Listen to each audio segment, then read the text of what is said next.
Now that you know two hand hemming methods, I also want to show you how to do a narrow ruled edge hem.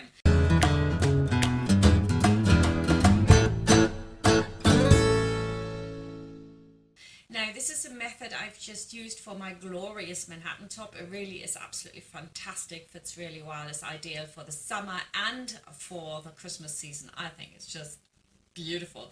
Anyway, I did a narrow ruled edge hem there, and I'm borrowing a little bit from that video which comes with that Manhattan pattern to show you how to do that narrow ruled edge hem. So let's get started. And here I want to show you the method which is really for all of you that know how to sew, and that is go straight on your sewing machine, turn it in and turn it over. The key to this is to turn it in about 4 millimeters or 5 millimeters and then turn the next turn over so it just about covers what you've turned in.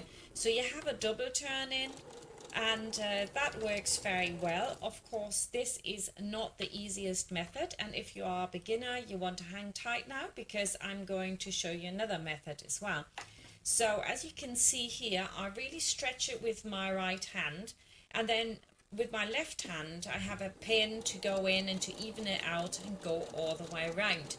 And whilst you can clearly do this when you've been sewing for a very long time, if you are a beginner sewer, this will be almost impossible for you to do. I would also not use any of the feet you can get for it, because unless you have a really long length that you need to come around with, then that will make it just so hard. By the time you've got the feet finally in, you're already done. So here you can see it finished, and I would really say don't beat yourself up if you just overlock and top stitch an edge. That's such an easy way to do it. So now comes the method for all of you beginners and people that just don't want to get it wrong. Here is an example of a shop hem, narrow ruled edge hem, just really absolutely awful. And then on the left you can see what I did with the method that I'm showing you now. So put your hem underneath the sewing machine. You put it on foot width, and now the key is just to have one stitching line all the way along it. So what you want to do is push your fabric in so that it's almost like a holding thread that's slightly condensed. So never ever let it go just like that. You want to push it in so you're holding it in as you go. This makes working with chiffon really easy. This will take time. You're doing chiffon, you're doing bias cut, anything like that, take your time, don't rush it. As we go.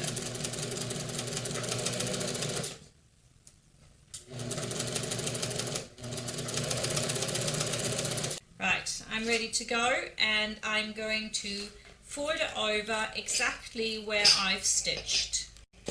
And I do that all the way around. So I'm turning this in, right? Just like that, and because I've got the stitching line in it, it really holds it in place. So I'm just going to find a starting point. The width I like, so not quite a centimetre, I think that's too much. The key to this is to not pull on it like this, but to put it on really loosely. Just turn it in. I'm going to just pull on where I have got my thread and I sit it down, right? And my left hand can kind of like sort it out, and you'll find you get a really good result like that. And then I'm stitching just on the edge of this. And now if I line up my fabric with just within that plastic, it'll just about catch it. And so my hand holds it flat. Oh, this is better. You need to sit straight in front of your sewing machine.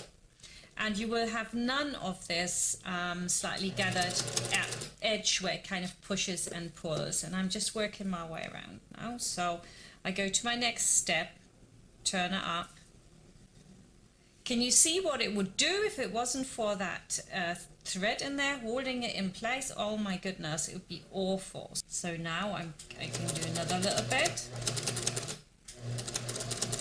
This is very difficult. On the other dress, it was way easier because it wasn't chiffon like this. So now I'm going to leave it first loose. There we go.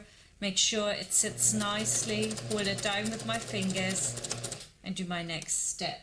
And if it starts to sort of pleat a bit, I'm just like take, there you go.